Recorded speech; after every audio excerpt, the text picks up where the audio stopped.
wear every single denim cotton that you're closed with. You're closed with. Mind, body, and soul. Was a plan when you have no goal. Was a dream when your gray matter really takes toll. Like a feet when your shoes when you have no soles. Rocks the gold, riches no soul. Yeah, told myself that I get better. Told Welcome, myself that I friends, get to ready Kindred to get better. Conversations, Living Black in Lowell. I'm joined with my partner in crime, Maritza Grooms. I'm Masada Jones, and this is Kesiah Bascom of OffBeet Composting. Hello. Hi. So tell us a bit about yourself, Kesiah. Sure. So I am a creative. I'm a gardener, and then as a profession, I'm actually a composter. So, like you said, I own OffBeet Compost, and we collect household, restaurant, and business food scraps, and we are diverting them from going to traditional waste facilities such as landfills and incinerators, and instead we're turning them into compost, which is a nutrient-rich material that helps plants thrive, essentially. Nice. Cool. So how long have you been doing this work? So OffBeet Compost was founded about 1.5 years ago. Before that, I'd been doing a lot of growing of food and been working in like the food justice, food access realm pretty much all my life. Like I grew up growing food and composting, and so that's just, I didn't realize that you could make a living off of that originally, and never thought that that would be my profession. But the past 7 years before OffBeet Compost, I was doing youth development and food access work in different capacities before I finally branched off into OffBeet. Well, congratulations. Thank A you. year and a half is no easy feat, I'm sure. Right. Yeah. I'm sure there's like so many challenges that come with owning your own business, being an entrepreneur. So how did you decide, like, okay, I've been involved in food justice, I've been involved in composting and gardening, but this is where I'm going to go. This is what I'm going to do, composting. I need to make that black gold.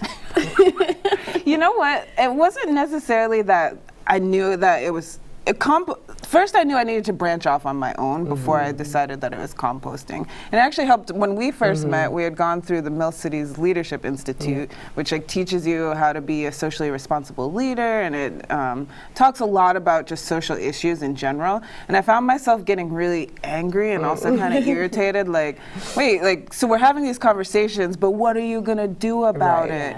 And so I personally felt like I needed to do something, and so I just started thinking about what I had to bring to the table, and it ended up being composting. So if you were to tell folks like what is composting, how would you like describe what you're doing? Yeah, so essentially everybody eats food, right? And that food had to come from somewhere. It typically comes from the ground. And if it's good food, it means that it was supplied with a bunch of nutrients, and a lot of that comes from the material called compost. The interesting thing about the material compost is that it also comes from plant matter. So everything that we do when we're collecting the food waste, the banana peel, the apple core, the lettuce or whatever that we collect, we bring it out to a site. Before we were working on a farm site, and now we just have this small parcel of land out in Haverhill, Mass. And we mix it with other important ingredients. So then there are a lot of like tiny little creatures like worms and other microorganisms that are eating it and moving it and breaking it down until it no longer looks like a banana peel or an apple core. It just looks like dirt. And what you had said, people call it black gold because it's like this amazing material that's gonna help enrich our bodies, and it's going to help enrich the environment, and in turn, like, it's going to give back to the plants so that we can continue to eat and feed ourselves.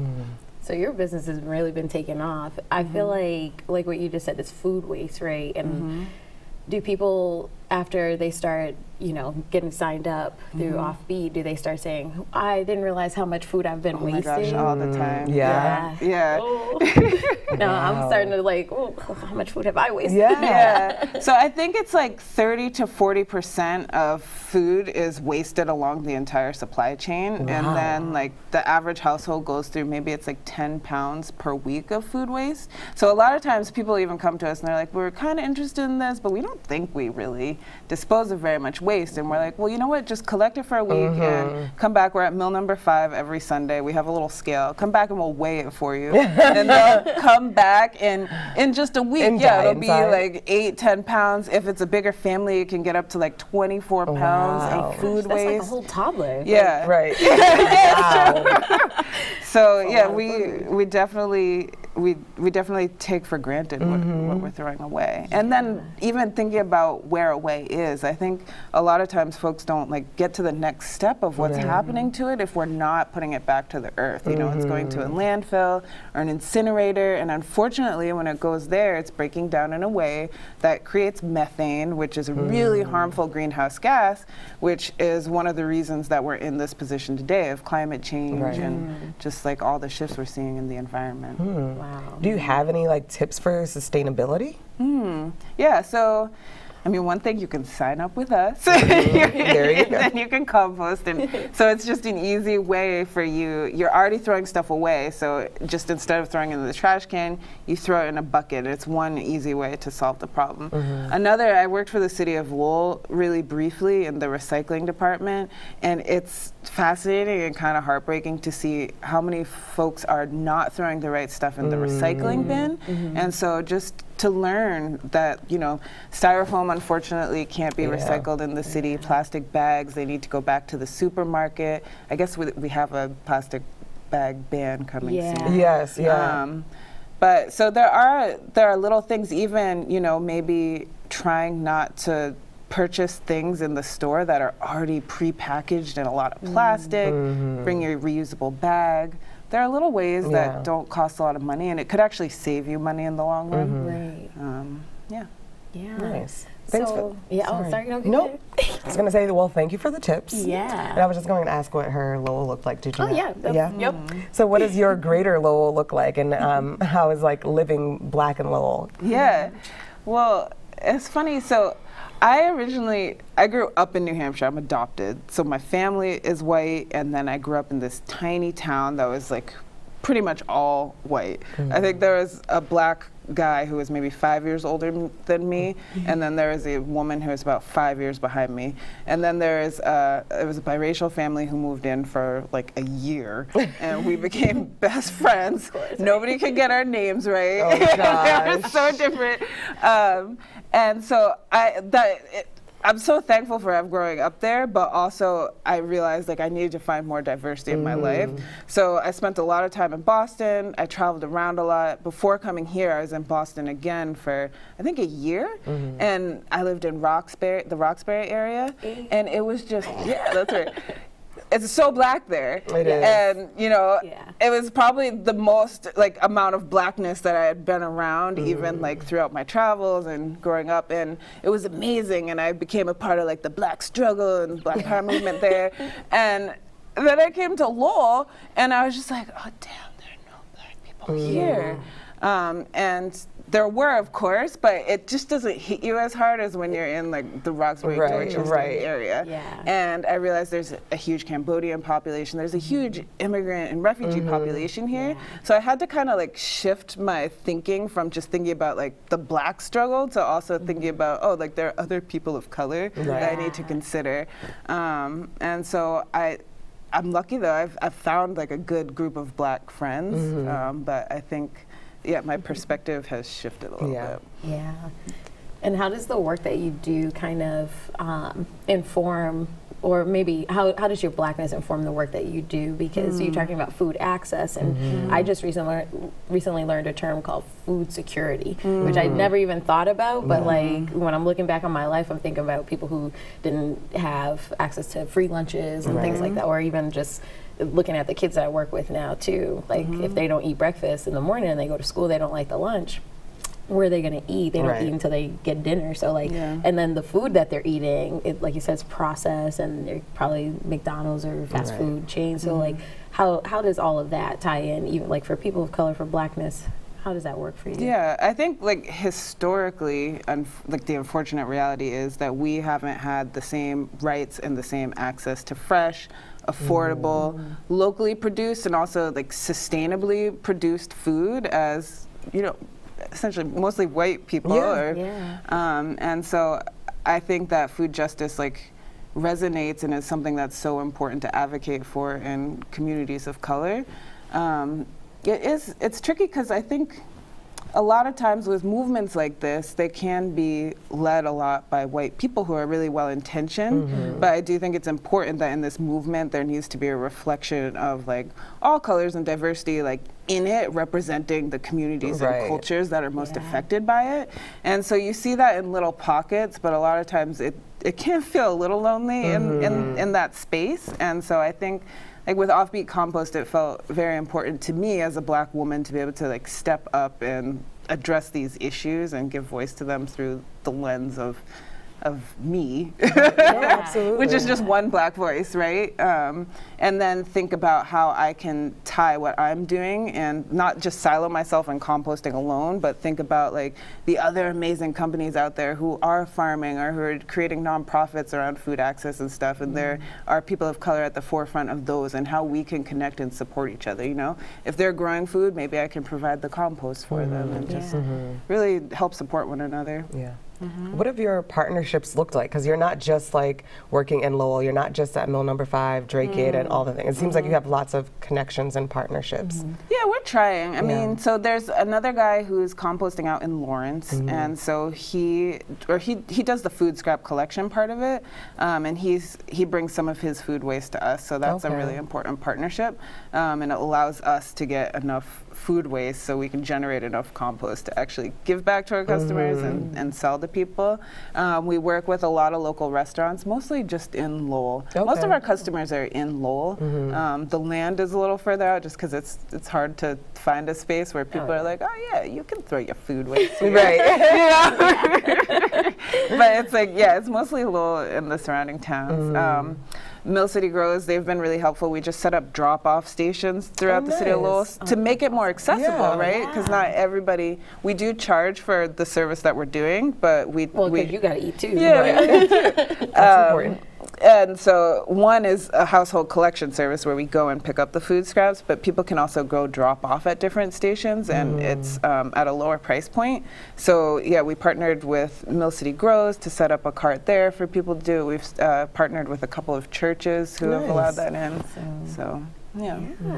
I'm so glad that you're doing this work. Honestly, I think if we weren't friends, I would not have even thought about composting. So your Black voice does matter. It really does, because I started learning about this just because you're doing. I'm like, what? She's putting her hands in dirt with worms. What? But it's so important. And I started growing. I have a little baby basil right now, and I have to transfer her to another pot. So I'm gonna need some soil, and so maybe I can hit you up for that. Is that a thing? Is that a thing? But, now I'm more interested in growing my own food and really in thinking about how I'm contributing to the waste that's contributing to our inevitable demise as Earthlings. Not wrong. Sadly. So what else are you, because you just had a few milestones recently. So you had your year anniversary. That party was so much fun. It really was. I just love celebrating friends anyway. But there was a lot of dancing. I was looking at those pictures the other day. I was like, we were really getting down. So much fun. But that was a fundraiser. And what did that go towards? Yeah, so with that money, it was amazing. I think it was over 100 people actually showed up at that event. So that was an overwhelming display of community support for what we're doing. And we were able to raise money to purchase a small tractor. Because another thing about composting is food eventually will break down regardless, but in order to break it down really quickly, you got to introduce air to it and you have to turn it regularly. We've diverted over 60 tons of food waste at this point. And that's me, my significant other, Derek, just pretty much the two of us, using pitchforks and turning the food waste and other materials by hand. Your arms, you don't want people to see the guns. Right. Jacked you are now. But so we kind of fell behind because that's just a lot to manage. So we really desperately needed a tractor, but they're super expensive. But people pitched in. They came to the party. We had what do they call it? An Indiegogo campaign online, so people could donate to that. And we purchased the tractor about 3 weeks ago now. Yeah. And what's your tractor's name? So the type of tractor it's called a Boxer 532DX, and so we just wanted to honor the fact that it was called a Boxer, right? And then so the name that we went with was Apollo, after Apollo Creed in the Rocky movie. Nice. And we had people vote on it, Yep. so that was Awesome. Did you vote? No. Well, no, I read it and I was like, I like Boxer. I'm cool with the Boxer. I like Boxer too. Yeah. But we'll accept Exactly. Yeah. That's fine too. You be whatever you want it to be. Yeah. So what does, coming from, like you said, you came from Boston, you, from New Hampshire, and living in Lowell, so what does your, like, Black Lowell kind of look like? Or Greater Lowell? I don't know. That's an interesting question.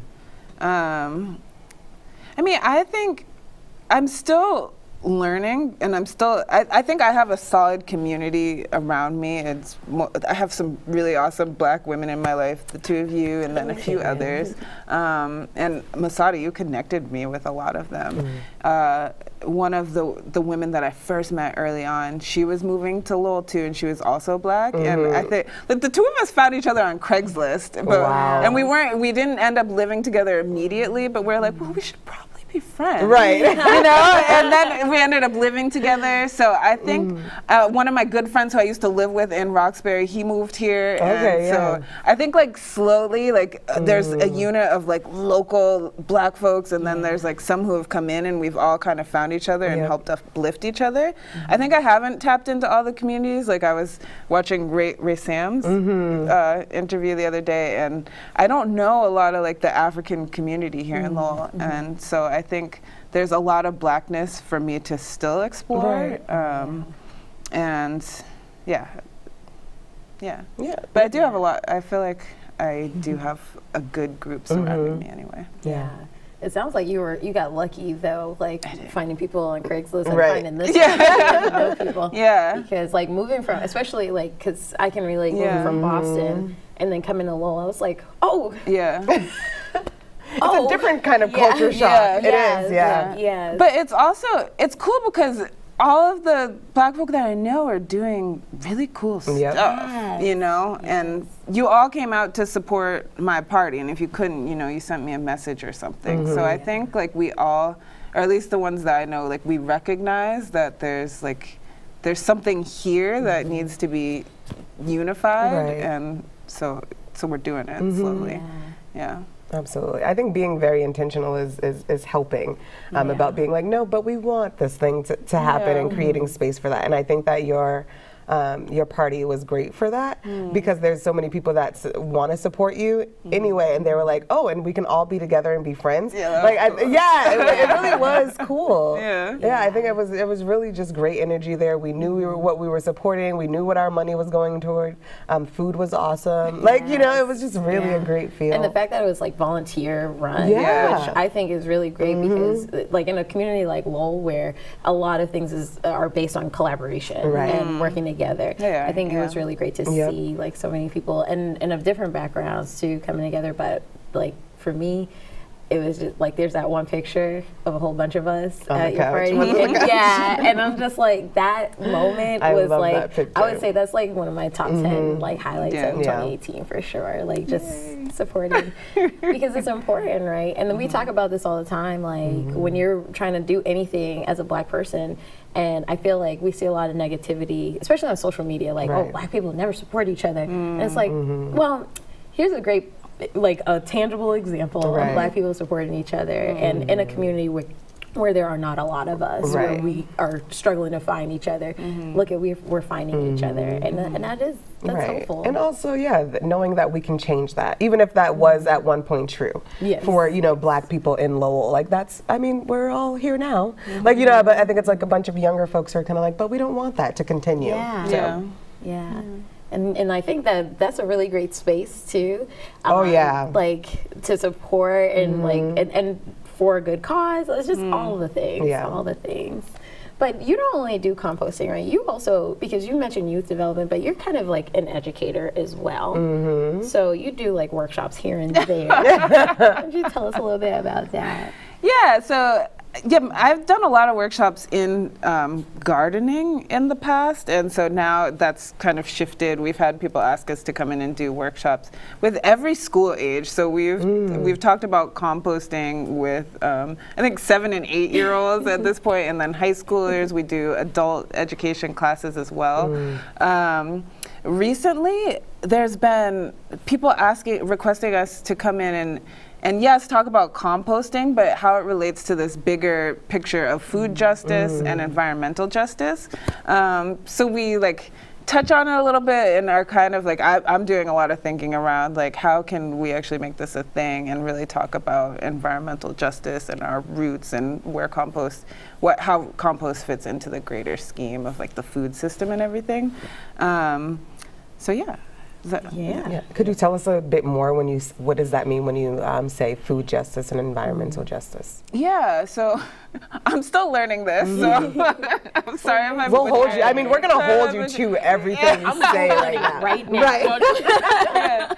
No, so food justice to me is kind of what I had talked about before. Like it's the idea that everybody has this right to access fresh, affordable, culturally appropriate food that's raised ethically. Right. And then I think that kind of falls under the umbrella of overall environmental justice. And I think of environmental justice starting with like Mother Earth and how we all inhabit this planet and we have a certain amount of responsibility to like keep her healthy. Right. Yeah. And then looking historically at the ways that we have acted to sort of destroy the planet. And, you know, through agriculture, through that lens, but also through the lens of like, thinking about like the way, like slavery, thinking about Lowell, what Lowell was even before now. Like there was a huge population of indigenous people here, and so environmental justice, we talk about like the land and the soil, but also the people who stood on this land before, and how do we honor that, and how do we get it back to a place where we like recognize like just our violent history. Right. And how, so I'm still like, I went to a workshop or a conference in the beginning of July, and there's a woman there named Vandana Shiva, and she's this like amazing world activist and feminist, and there were a bunch of indigenous people there speaking, and the whole topic was on decolonization, and I think that comes with environmental justice as well. Like we need to stop thinking in this way, like this colonialist way, but thinking about like what's right for the earth and what's right for all of us.